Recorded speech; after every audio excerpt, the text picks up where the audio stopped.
Vamos en este momento a escuchar la verdadera protagonista de este evento. Ella es la directora del Instituto de Género e Investigación y Familia de la Universidad Autónoma de Santo Domingo, maestra Virtudes de la Rosa.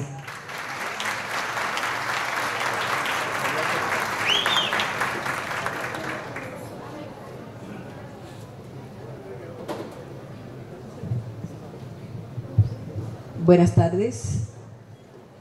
Pienso que no soy la verdadera protagonista. Los y las protagonistas vamos a ser todos y todas cuando recibamos hoy este aporte que nos viene a traer Catherine desde la neurociencia. En nuestro país hace más de 30 años que estamos abordando desde la academia el tema de el género como categoría social. Cuando nuestra hermana Universidad INTEC creó el Centro de Estudio de Género, el Centro de Estudio de Género, el CEGE, que está aquí Lourdes, que por más de 30 años estuvo al frente de esa institución. Y le agradezco mucho estar acá. Y hace 15 años nuestra institución se lanza también, entendiendo que la sociedad dominicana tenía que abordar esta temática para poder plantearnos la construcción de nuestros hijos e hijas, de nuestros jóvenes, de nosotros mismos y de nosotras mismas desde otra perspectiva. Y en eso es que hemos centrado el trabajo del Instituto de Género y Familia. Yo quiero agradecer mucho la presencia de todos y todas que hayan sacado espacio para venir hoy a celebrar con nosotros, con nuestro equipo que está por acá, Altagracia Valcárcel, una de nuestras principales investigadoras, Mirna, que debe andar por allí, Stanley, Ángel, nuestra última adquisición, Estefanía, y muchos jóvenes que ustedes lo van a ver acá de alguna u otra manera recibiéndole, y los maestros y maestras investigadores que a través de nuestro instituto tratan de hacer ese aporte, esa visión, para que entendamos que el género es una construcción social. Y hoy nos lo demuestra nuestra invitada. Tenemos varios días con ella caminando por distintas partes del país y nos trae datos que nos permiten decir, no es natural, no es algo que viene en nuestra genética. La ciencia, la neurociencia, hoy se pone al servicio de nosotros y nosotras como analistas sociales para poder darle mucho más fortaleza a nuestro discurso desde las ciencias sociales. Le agradecemos mucho que estén acá. Y están acá para escuchar la ponencia de una mujer que es directora de investigación honoraria del Instituto Pasteur en París. Sus investigaciones conciernan los mecanismos fundamentales del funcionamiento del cerebro en relación a las enfermedades neurogenerativas. Catherine trabaja actualmente en el Comité de Ética del Instituto Nacional de la Salud de Investigación y dirige el grupo Género Investigaciones en Salud. Es cofundadora de una red de la cual nos hablará en su exposición, de investigación internacional. Además, se dedica a la vulgarización del saber científico a través de las publicaciones, conferencias e investigaciones en los medios de comunicación y en las redes sociales. Su interés contempla los desafíos de la neurociencia, el determinismo en la biología, el cerebro y el sexo. Es miembro de ONU Mujeres Francia y es codirectora de la colección de libros Igual a Igual en la editorial Belín. Es un largo prontuario, tiene publicaciones de las cuales nos va a hablar hoy, pero creo que quien mejor puede hablar de ella misma es Catherine Vidal a través de su ponencia en la tarde de hoy. Gracias, Catherine, por estar aquí con nosotros y nosotros y por los aportes que nos vas a hacer. Y gracias a la Embajada de Francia por este aporte, uno más de los aportes que le ha hecho nuestro Instituto de Género a la sociedad dominicana a través de la Universidad Autónoma de Santo Domingo para poder abordar esta temática.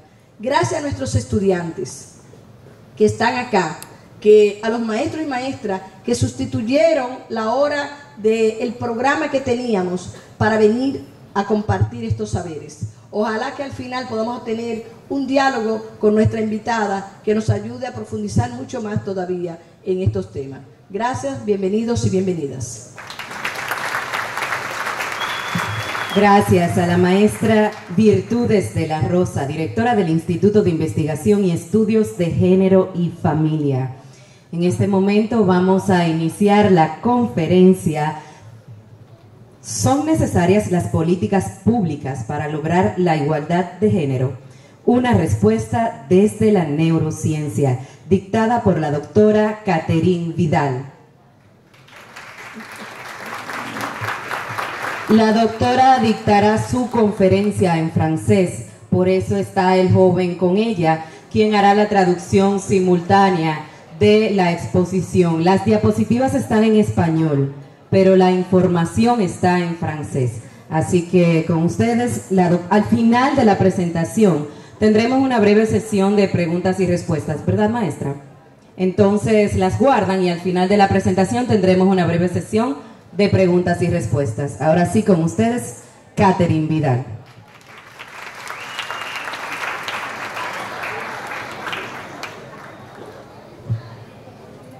Bonsoir à toutes et à tous et merci beaucoup d'être si nombreux ce soir. Pour moi, c'est un grand honneur et un grand plaisir de partager mes connaissances avec vous. Buenas noches a todos y a todas. Gracias por estar aquí. Para mí es un gran placer poder estar aquí con ustedes y compartir esta presentación. Et je voudrais remercier très chaleureusement les personnes qui ont permis l'organisation de cette conférence. Ce sont bien sûr toutes les personnes que j'ai pu rencontrer au sein de la WASP, au sein de l'Institut du genre et de la famille et aussi bien sûr de l'ambassade de France. Merci à toutes ces personnes. Quisiera agradecer especialmente a todas las personas que han hecho este encuentro posible, todas las personas a las que he encontrado aquí en la Universidad de la WASP y también a los que trabajan con la embajada francesa. Muchísimas gracias. Donc nous allons tout de suite rentrer dans le vif du sujet avec ce sondage. Êtes-vous d'accord avec les idées suivantes? Les femmes ne sont pas douées pour l'orientation dans l'espace. Oui, pour 36% des femmes et 58% des hommes.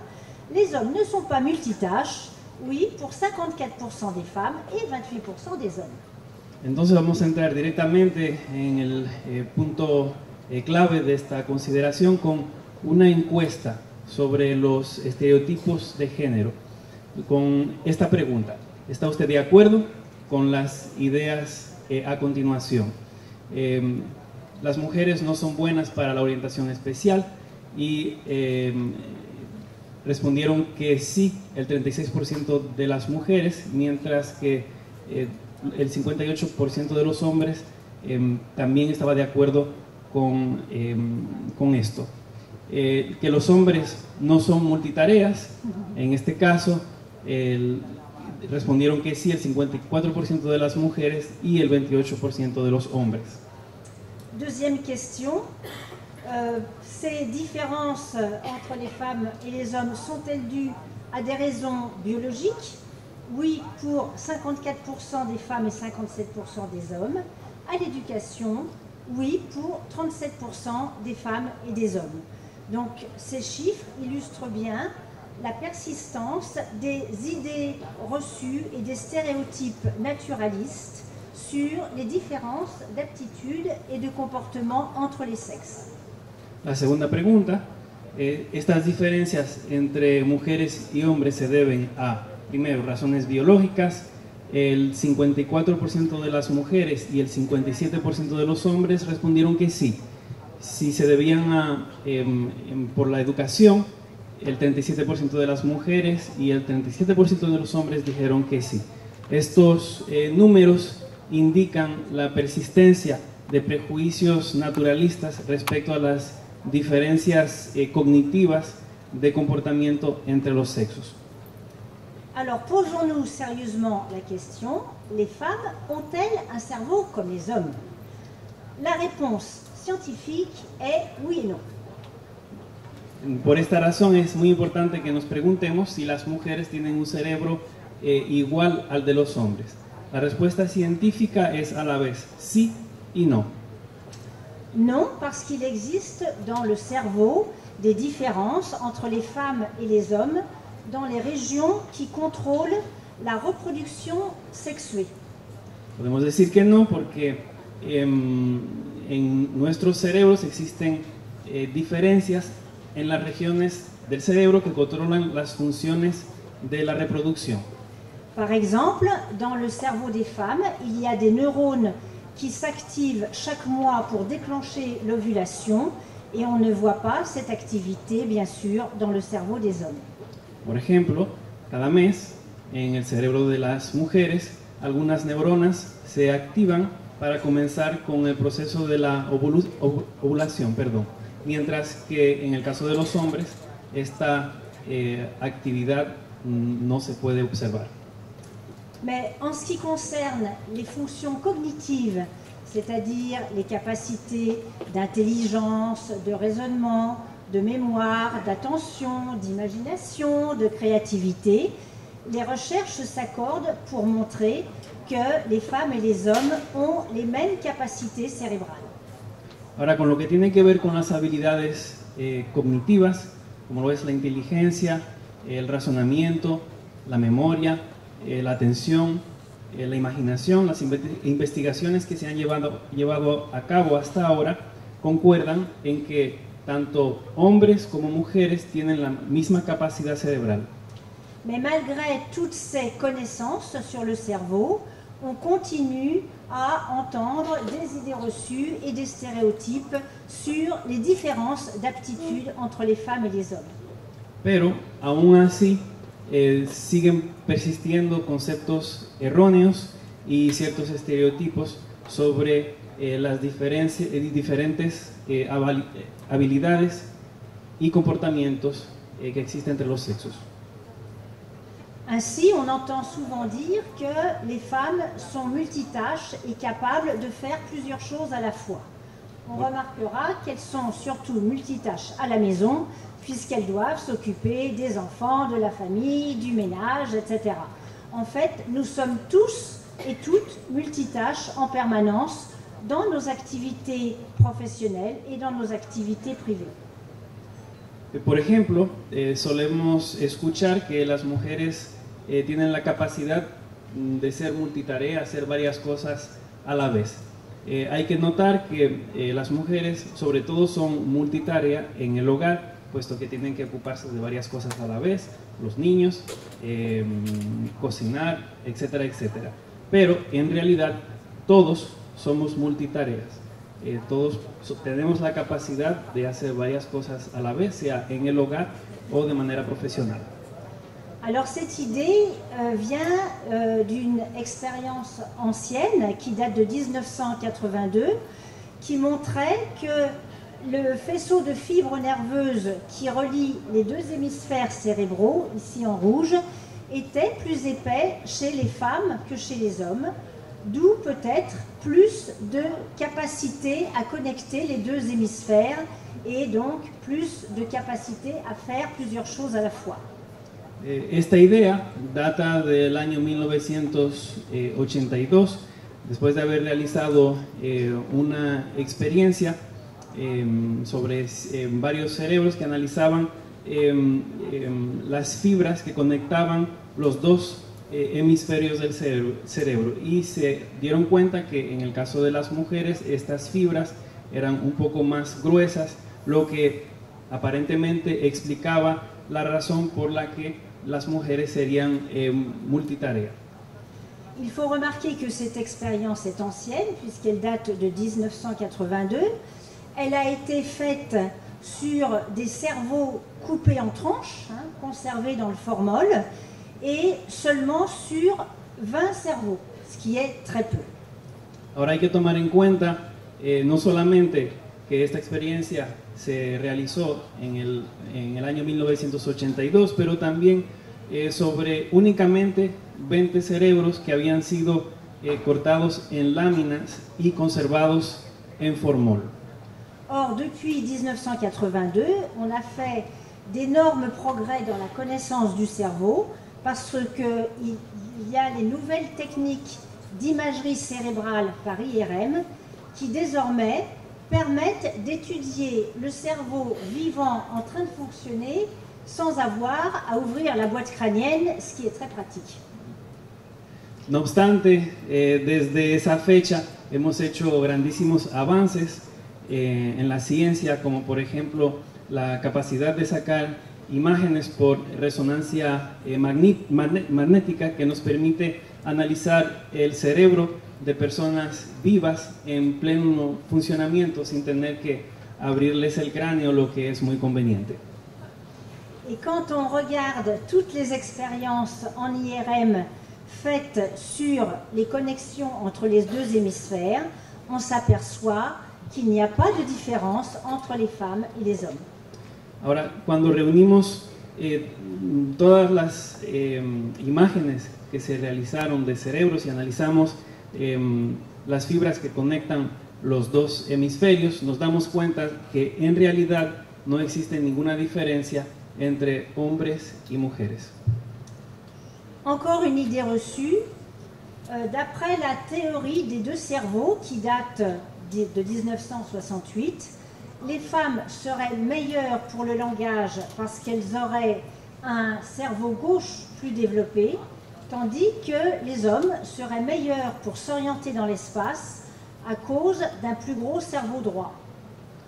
Otra idea errónea la vemos en la teoría de los dos cerebros, que trata de explicar que las mujeres son más hábiles en el lenguaje, puesto que utilizan más el hemisferio izquierdo, mientras que los hombres son más hábiles en la capacidad de orientarse en el espacio, debido a que utilizan más el hemisferio derecho. Il faut bien noter que cette théorie qui date d'il y a 50 ans, à l'heure actuelle, est tombée complètement en désuétude parce qu'elle n'a pas résisté aux nouvelles connaissances qui ont pu être acquises grâce à l'imagerie cérébrale. Hay que notar que esta teoría, que tiene aproximadamente 50 años, ya ha quedado obsoleta con el avance de la ciencia, puesto que ahora tenemos la capacidad de poder sacar imágenes de los cerebros. Et si on prend toutes les études faites en IRM sur la localisation des régions du cerveau qui sont impliquées dans le langage, sur des gros échantillons de 2000 personnes, on s'aperçoit que statistiquement parlant, il n'y a pas de différence entre les femmes et les hommes dans la répartition des aires du langage. Y para probar esto, cuando tomamos todos los estudios que se han realizado sobre 2000 mujeres y hombres, analizando específicamente el área del lenguaje, podemos notar que no hay ninguna diferencia estadísticamente significativa entre los sexos en dicha distribución. On continue avec les capacités en mathématiques et en sciences. En 2005, le président de l'université de Harvard a déclaré dans une conférence que la faible représentation des femmes dans les matières scientifiques s'explique par leur incapacité innée à réussir dans ces matières.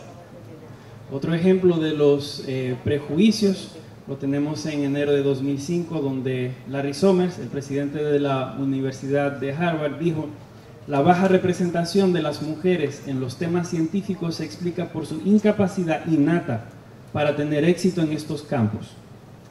Alors cette déclaration a fait scandale et le président a été obligé de démissionner de l'université et il a même été remplacé par une femme. Obviamente, esta declaración fue un completo escándalo. El presidente tuvo que dimitir y de hecho fue reemplazado por una mujer.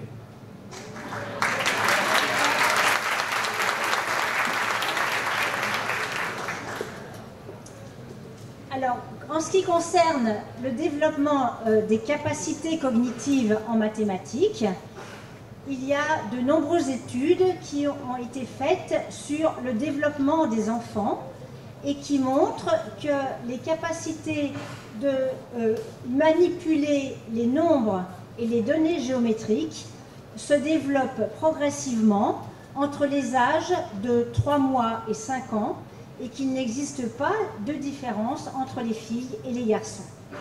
En lo que concierne el desarrollo de las habilidades cognitivas en matemáticas y geometría, se han llevado a cabo muchas experiencias sobre niños y niñas y se ha llegado a comprobar que la capacidad para manipular números y nociones de geometría empieza desde los 3 meses hasta los 5 años, y en ese espacio de tiempo no se puede notar ninguna diferencia entre los sexos en lo que concierne el desarrollo de tales habilidades matemáticas. Mais plus tard, souvent à partir de 10 ans, quand l'enfant est dans l'environnement scolaire, on peut noter des différences dans les tests entre les filles et les garçons dans les capacités de se représenter l'espace. Más adelante, por lo general cuando los niños y las niñas llegan aproximadamente a 10 años, probablemente debido al ambiente escolar, podemos ver que sí empieza a notarse una diferencia en cómo se comportan y llevan a cabo ciertas experiencias, en el resultado de las experiencias que se lleva a cabo en estos niños y niñas. Donc pour mesurer les capacités de représentation dans l'espace, on utilise souvent le test ici qui est illustré, où l'enjeu du test est de dire si les deux objets sont semblables ou différents, et donc il faut faire une rotation mentale dans la tête. Por ejemplo, en la capacidad de poder orientarse en el espacio, se toma este test donde se le pide a las personas si el objeto, esos dos objetos son el mismo, pero para poder llegar al resultado correcto, la persona tiene que realizar una rotación mental del objeto. Et si dans les expériences, on demande aux filles ou aux femmes de s'entraîner pendant 10 heures, par exemple, sur un jeu vidéo comme le Tetris, quand on refait le test après l'entraînement, on s'aperçoit que les femmes et les hommes ont les mêmes résultats dans le test, ce qui montre bien que l'apprentissage annule les différences entre les sexes dans les capacités de se représenter l'espace. Aunque los hombres suelen hacer este test, hacerlo bien más veces que las mujeres, nos hemos dado cuenta que cuando le pedimos a las mujeres de jugar durante aproximadamente 10 horas Tetris, si llevan a cabo este entrenamiento, las mujeres también son capaces, al igual que los hombres, de realizar esta experiencia bien. Por lo cual, llegamos a la conclusión de que el aprendizaje elimina las diferencias entre los sexos. Cette autre expérience illustre un phénomène très important qui s'appelle la menace du stéréotype. Este otro experimento que vamos a analizar a continuación ilustra bien otro punto muy importante que llamamos la amenaza del estereotipo. Donc on fait, dans une classe de jeunes filles, on fait un test de rotation mentale. Si, avant de faire le test, on dit aux filles qu'elles sont meilleures que les garçons dans ce test, elles vont faire 28% d'erreurs et dans leur cerveau, on voit s'activer des régions impliquées dans la mémoire et l'attention. Entonces, si en un aula de niñas hacemos el test de rotación mental, pero antes de esto les damos un mensaje positivo, como las niñas son mejores que los niños en este test, vemos que el resultado es que las niñas cometen aproximadamente un 28% de errores y en el cerebro se activan las zonas de la memoria y la atención. Mais si on leur donne avant le test un message négatif en leur disant que les garçons sont meilleurs que les filles dans ce test, à ce moment-là, elles font 42% d'erreurs et dans leur cerveau, on voit s'activer des zones impliquées dans les émotions. Et quand les personnes sortent de la machine et qu'on leur demande si le message les a influencées, elles disent non. Pero en cambio, si en vez de un mensaje positivo les damos un mensaje negativo, como los niños en este test son mejores que las niñas, entonces las niñas cometen un 42% de errores y en el cerebro se activan las zonas de las emociones. Y lo interesante es que si después de realizar esta experiencia se les pregunta a las niñas si el mensaje que recibieron tuvo un efecto en ellas al realizar este examen, todas dicen que no tuvo ningún efecto. Donc cette expérience montre que de façon inconsciente, quand on donne un message négatif, les filles ont moins confiance en elles quand elles passent le test, ce qui entraîne une augmentation de la charge émotionnelle dans le cerveau qui va interférer avec les processus cognitifs qui sont nécessaires pour bien réaliser le test. Esta experiencia demuestra que aún de manera inconsciente un mensaje negativo aumenta la carga emocional de las niñas, carga que al mismo tiempo puede interferir en los procesos cognitivos y hacer que tengan un rendimiento menor. Et on a fait le même type d'expérience dans une classe de garçons, et bien sûr, les garçons sont également sensibles à la menace du stéréotype. Hicimos la misma experiencia en un aula de varones y obviamente los resultados fueron los mismos, por lo tanto también los varones pueden sufrir la amenaza del estereotipo. Dans cette autre expérience, on a regardé comment s'active le cerveau pendant un test de calcul mental. En esta otra experiencia, en este otro experimento, hemos analizado cómo se activa el cerebro al realizar un cálculo mental. On peut voir que dans le groupe des femmes, certaines personnes activent plutôt des régions à l'avant du cerveau ou d'autres personnes à l'arrière du cerveau, et on peut voir le même type de variabilité dans l'activation du cerveau dans le groupe des hommes. Podemos ver en el grupo de las mujeres que todas activaron zonas diferentes de su cerebro, algunas la parte frontal, otras la parte trasera. En el caso de los hombres sucede exactamente lo mismo. Donc cela veut dire que pour un même score dans le calcul mental, chaque personne a sa propre façon d'activer son cerveau, ce qui correspond à autant de stratégies différentes pour arriver à faire le calcul mental. Esto nos demuestra que para llegar al mismo resultado, cada individuo tiene una manera diferente de activar su cerebro, lo que concuerda también con las diferentes estrategias que existen para llegar al resultado correcto. Et en conséquence, la variabilité dans l'activation du cerveau entre les personnes d'un même sexe égale ou dépasse la variabilité entre les sexes. Como consecuencia, la variabilidad entre individuos del mismo sexo, es decir, en la forma que activan su cerebro, personas del mismo sexo, es igual o superior a la variabilidad existente entre los sexos. Donc la question, on peut étudier aussi cette question quand on fait des études sur des très grands nombres de cerveaux.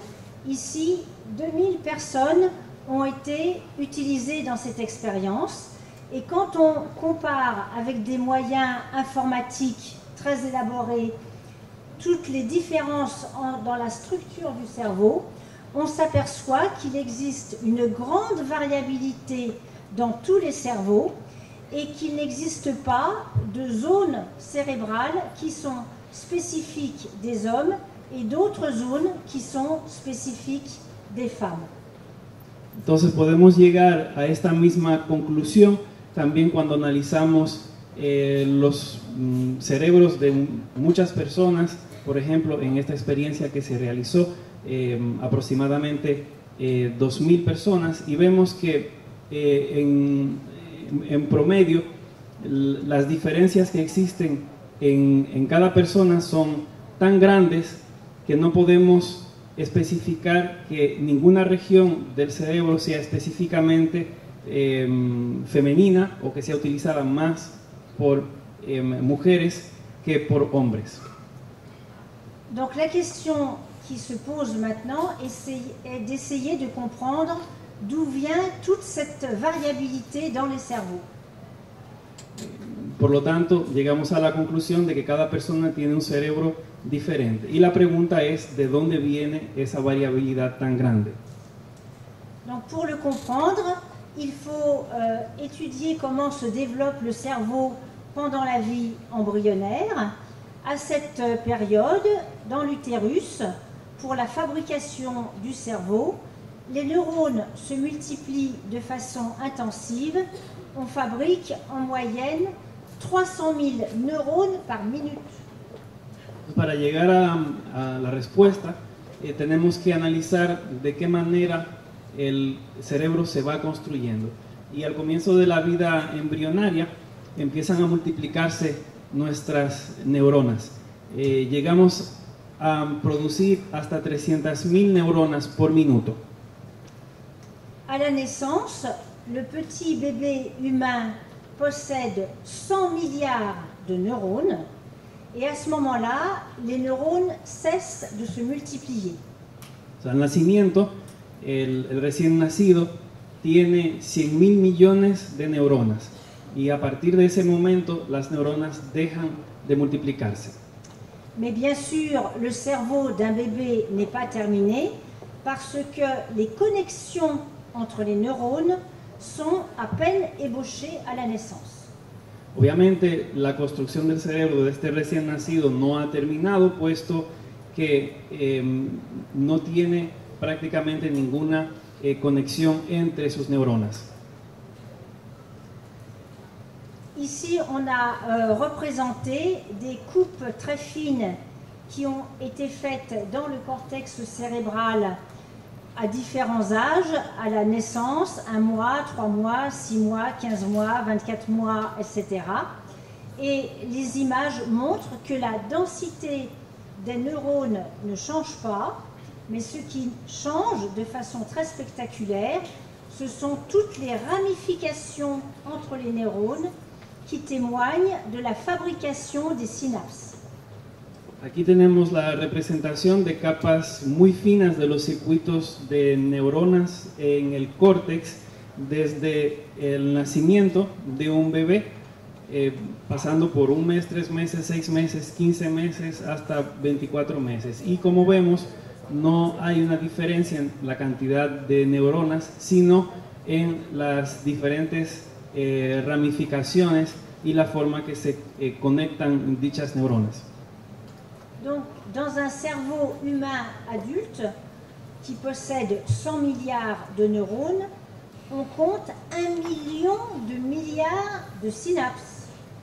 Cela veut dire que chaque neurone est connecté en moyenne à 10 000 autres neurones. Entonces, en un cerebro humano que tiene 100.000 millones de neuronas, cada neurona está conectada con 10.000 otras, lo que da un número grandísimo de conexiones o sinapsis. Or, 90% de nos milliards de synapses se fabriquent après la naissance, c'est-à-dire à partir du moment où l'enfant est en interaction avec son environnement. Ahora bien, el 90% de ese millares de sinapsis que tenemos se forman después del nacimiento, es decir, a medida que el bebé va interactuando con su entorno. Et cette interaction avec l'environnement va jouer un rôle très important dans la construction du cerveau, et on utilise le terme de plasticité cérébrale pour décrire cette capacité du cerveau à se façonner en fonction des apprentissages et des expériences de vie. Y esta interacción que va a tener con su entorno va a ir construyendo su cerebro. Y utilizamos el término de plasticidad cerebral para explicar esta capacidad que tiene el cerebro de construirse en función a la experiencia vivida. Et cela explique pourquoi nous avons toutes et tous des cerveaux différents, parce que nous avons tous des expériences et des histoires de vie qui sont différentes. Et par exemple, les vrais jumeaux qui ont les mêmes gènes n'ont pas du tout les mêmes cerveaux. Esto explica la razón por la cual cada ser humano tiene un cerebro diferente, porque todos hemos tenido una experiencia vivida diferente a los otros. De hecho, si tomamos, por ejemplo, dos gemelos que tienen exactamente los mismos genes, pero analizamos sus cerebros, tienen cerebros diferentes. Voici un exemple de plasticité cérébrale. On a regardé le cerveau de pianistes professionnels, qui sont des personnes qui ont commencé très tôt l'apprentissage du piano et qui continuent à s'exercer, bien sûr, à l'âge adulte. A continuación vamos a ver un ejemplo de plasticidad cerebral. Analizamos los cerebros de pianistas profesionales que empezaron a entrenar y a practicar con el piano desde muy temprana edad. Chez ces pianistes, on peut observer que dans le cortex, il y a un épaississement des régions qui contrôlent la coordination des doigts et l'audition. Et ce phénomène d'épaississement est dû à la fabrication de connexions supplémentaires entre les neurones. Observamos en el córtex de estos pianistas un engrosamiento, y esto se debe a que las zonas que controlan la coordinación de los dedos y de la audición empiezan a generar muchas más conexiones entre las neuronas que controlan estas regiones del cerebro. Et le point très important, c'est que l'épaississement dans le cerveau est proportionnel au temps consacré à l'apprentissage du piano pendant l'enfance. El engrosamiento que se puede observar en el córtex es proporcional al tiempo que han dedicado a entrenar y a practicar el piano. Encore un autre exemple, on a demandé à des étudiants d'apprendre à jouer avec 3 balles. Au bout de 3 mois, ils sont capables de bien jouer et on s'aperçoit que 3 mois suffisent pour entraîner ce phénomène d'épaississement dans le cortex cérébral. Entonces, en otro experimento se le pidió a personas de aprender a hacer malabarismo con 3 bolas. En la mayoría de los casos, tan solo después de 3 meses ya se podía observar un engrosamiento en el córtex. Et si ces étudiants qui viennent tout juste d'apprendre à jongler, s'ils cessent de s'entraîner et qu'ils perdent leur capacité à bien jongler, on voit alors que les régions du cerveau qui étaient épaissies vont rétrécir. Y si estas personas que aprendieron a hacer malabarismo, poco después se les dejan de practicar, podemos ver que poco a poco pierden esa capacidad y también el engrosamiento que se podía observar en el córtex disminuye. Donc, cette expérience est une belle illustration des capacités de plasticité du cerveau. Et maintenant, j'ai une bonne nouvelle à vous annoncer, c'est que la même expérience a été faite chez des personnes de 60 ans. Et chez les personnes qui sont capables de bien jongler, on observe le même phénomène d'épaississement dans le cerveau que chez les plus jeunes.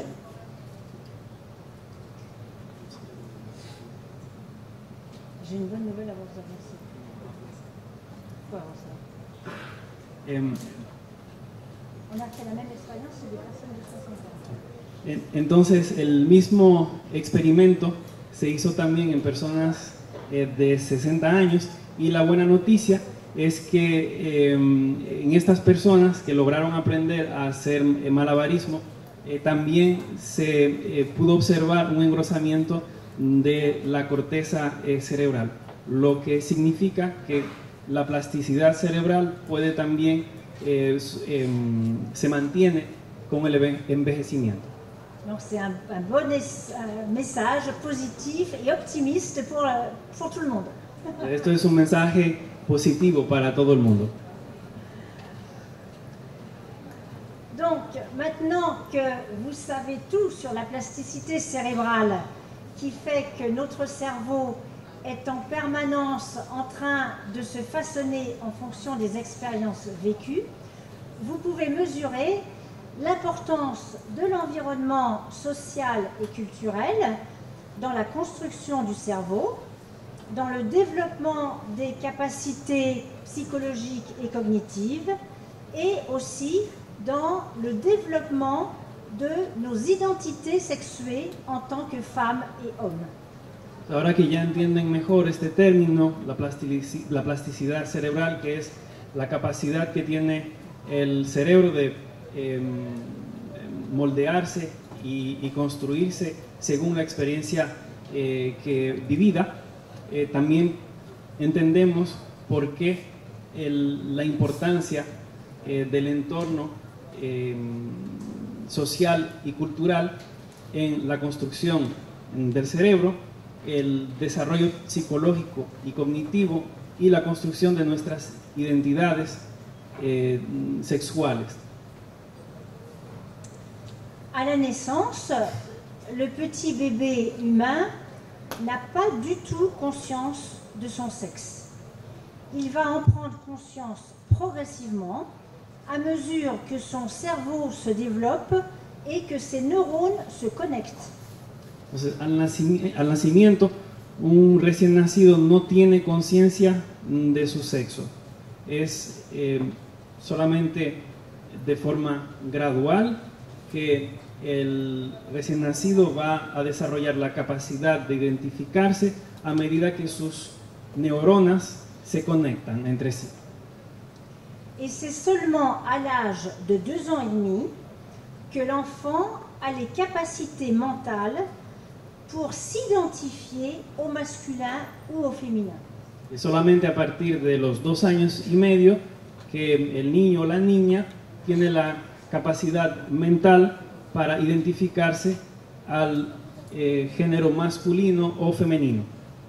Mais bien avant l'âge de 2 ans et demi, on lui a déjà sexué son environnement, on a décoré sa chambre différemment, on a donné des jouets différents, des habits différents, et on sait aussi que les adultes, de façon inconsciente, n'ont pas les mêmes comportements avec les bébés filles et garçons.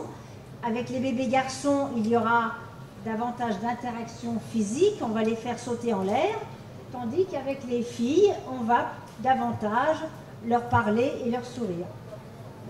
Pero mucho antes de alcanzar los 2 años y medio, ya hemos diferenciado su entorno. Por ejemplo, en el caso de los niños, la habitación se le habrá decorado de cierta manera que es diferente.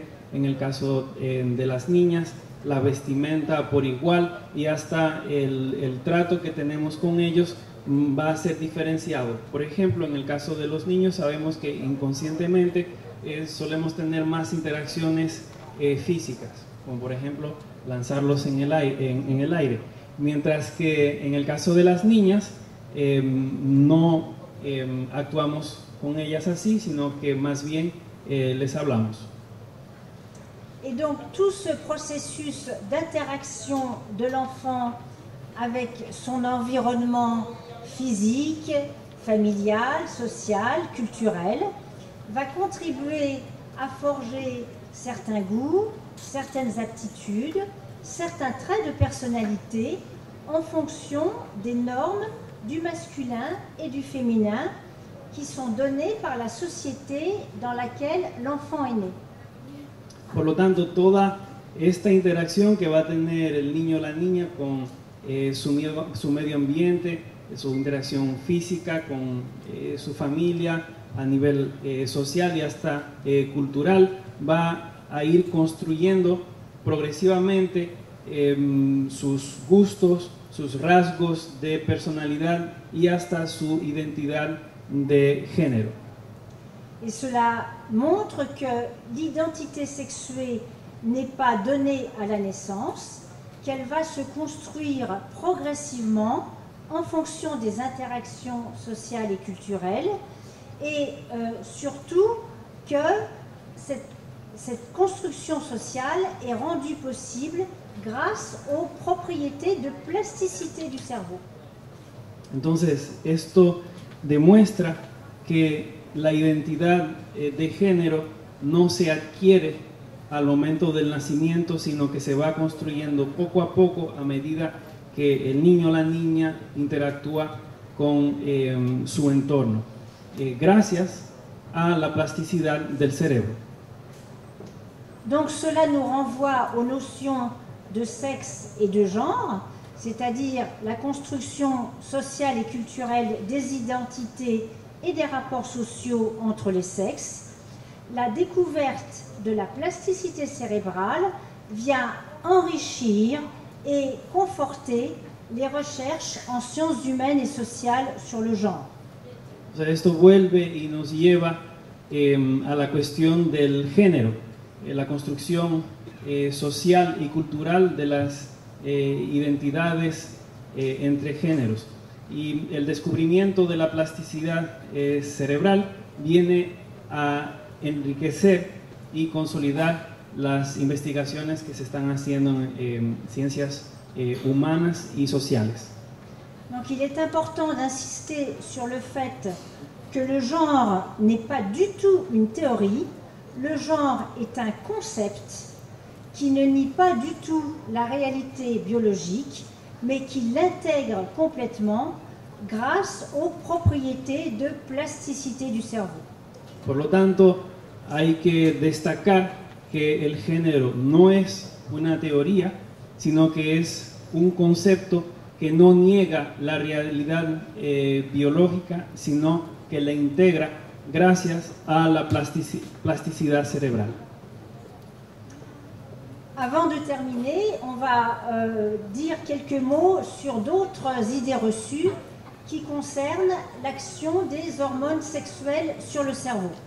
Antes de terminar, vamos a también analizar algunos prejuicios e ideas erróneas que tenemos sobre el impacto que tienen las hormonas sobre nuestro comportamiento.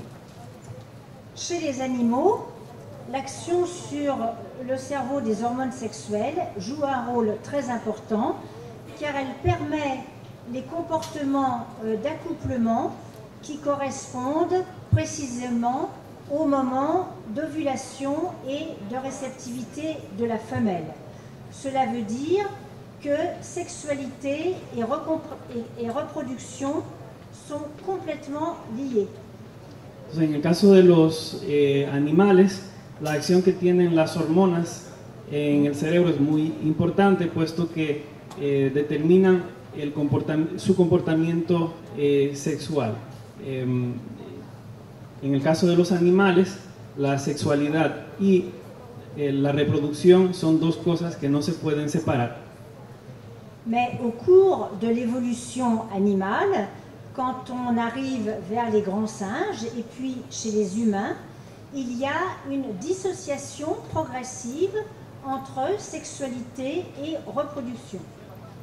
Pero en el curso de la evolución, cuando llegamos a los primates y más tarde también al Homo sapiens, vemos que progresivamente se va creando una disociación entre la reproducción y la sexualidad. Et chez les humains, il y a une dissociation complète entre sexualité et reproduction.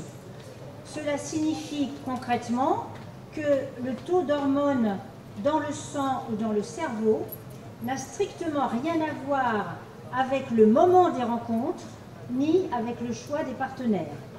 Et par exemple, on sait bien que les personnes homosexuelles n'ont aucun problème hormonal. Entonces ya en nuestro caso podemos observar que los humanos hemos logrado una separación completa entre la sexualidad y la reproducción. Por lo tanto, no hay un papel definitivo de las hormonas sexuales en el momento de los encuentros, ni tampoco de la elección de la pareja. Podemos tomar, por ejemplo, las personas homosexuales.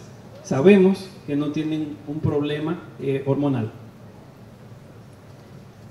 Mais on nous dit aussi que les hormones jouent un rôle dans nos états d'âme, dans la nervosité, dans la dépression, etc.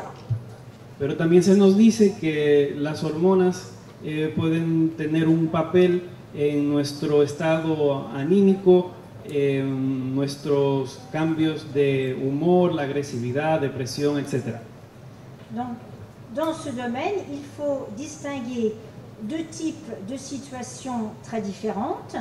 Il y a d'une part des situations de bouleversement physiologique majeur, des situations pathologiques avec des personnes qui peuvent souffrir de certains cancers ou de stérilité pour lesquelles il y a des taux d'hormones qui sont très bas ou bien très hauts.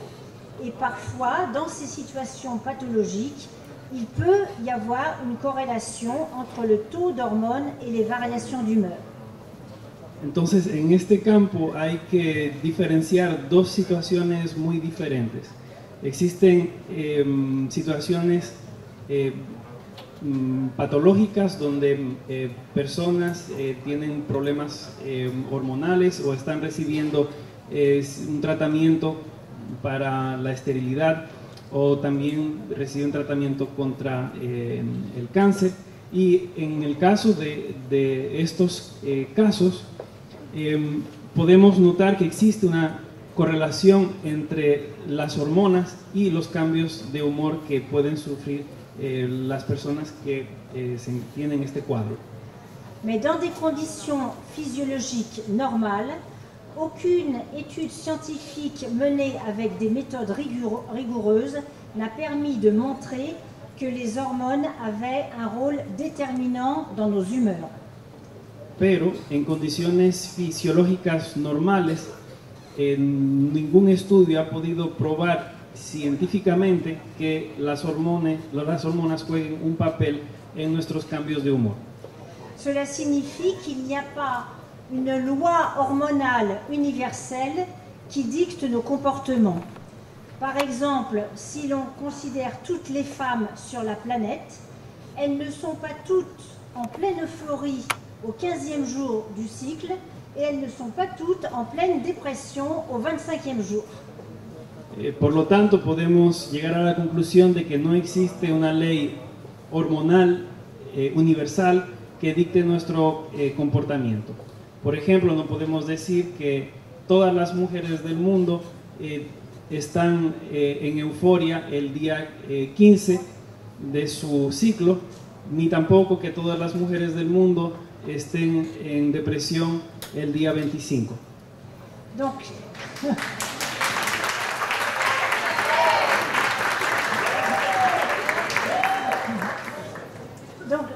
cela signifie que chaque femme a sa propre façon de vivre son cycle menstruel.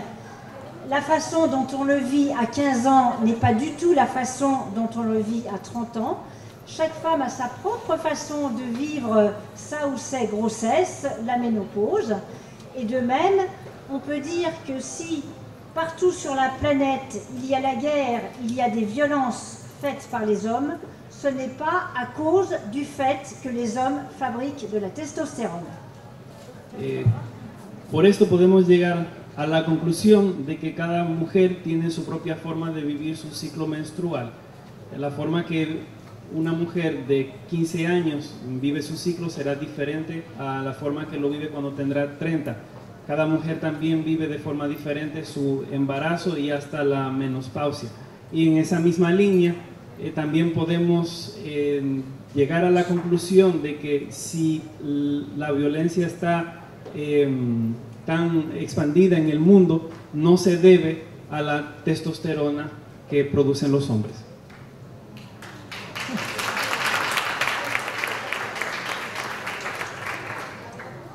Donc, dans ce contexte, nous avons créé en 2010 un réseau de chercheurs qui s'appelle le réseau Neurogenderings, qui rassemble des chercheurs de 13 pays dans différentes disciplines, neurobiologie, médecine, sciences humaines et sociales, études de genre.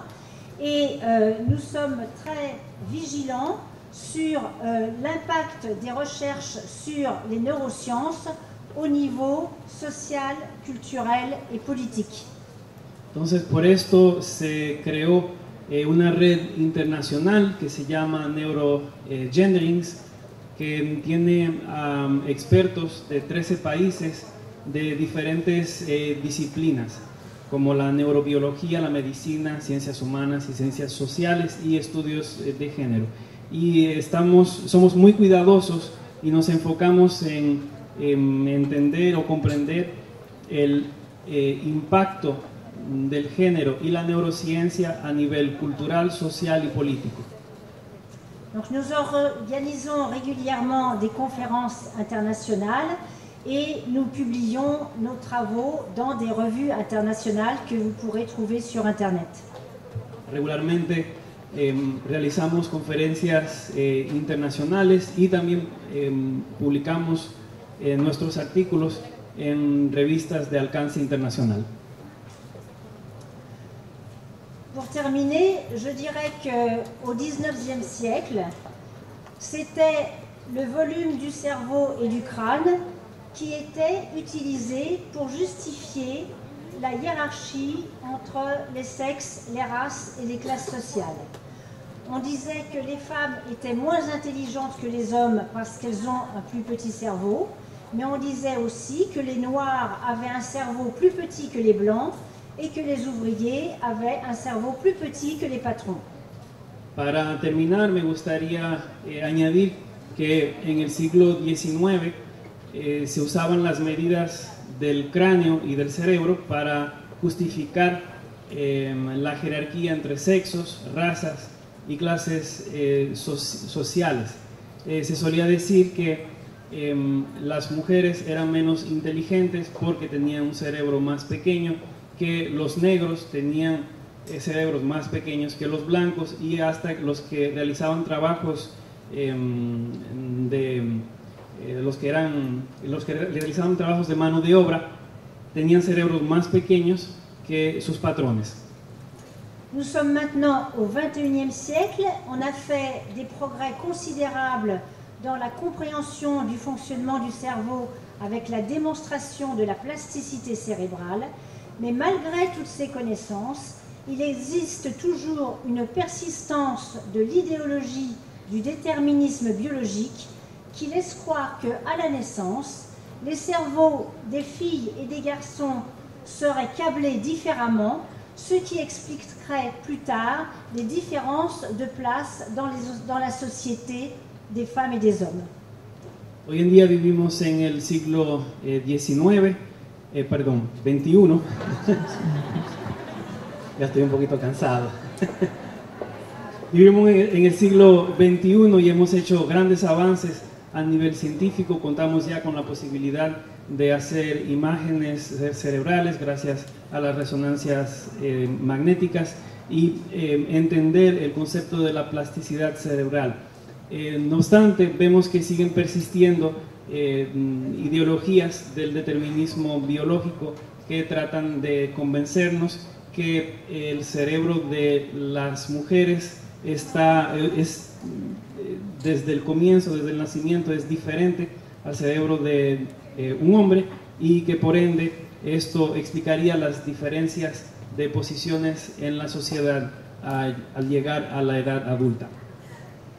C'est pour ça qu'il est très important que les biologistes s'engagent dans le champ social pour défendre une éthique dans la production des savoirs, pour contribuer à diffuser une information de qualité auprès d'un grand public et par là même construire une culture de l'égalité entre les femmes et les hommes. Por eso es tan importante que los biólogos se comprometan con la sociedad para defender una ética en la producción de conocimiento, difundir conocimientos científicos de calidad al público en general y construir una cultura de igualdad entre mujeres y hombres. C'est pas fini. No hemos terminado. Et cette implication des biologistes dans le champ social est particulièrement importante dans l'éducation pour ouvrir les possibilités de choix pour les filles et les garçons dans l'orientation scolaire et plus tard, bien sûr, dans l'orientation professionnelle.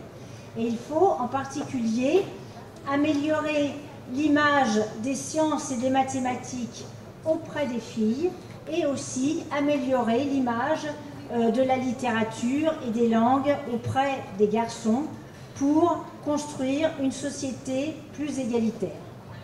Entonces, este compromiso de los biólogos en el campo social es de particular importancia en el campo de la educación para promover igualdad de oportunidades tanto para las chicas como los chicos, y también muy importante favorecer o mejorar la imagen de las ciencias y de las matemáticas para las chicas y la imagen de las humanidades y los idiomas para los chicos, y así poder construir juntos una sociedad más justa e igualitaria.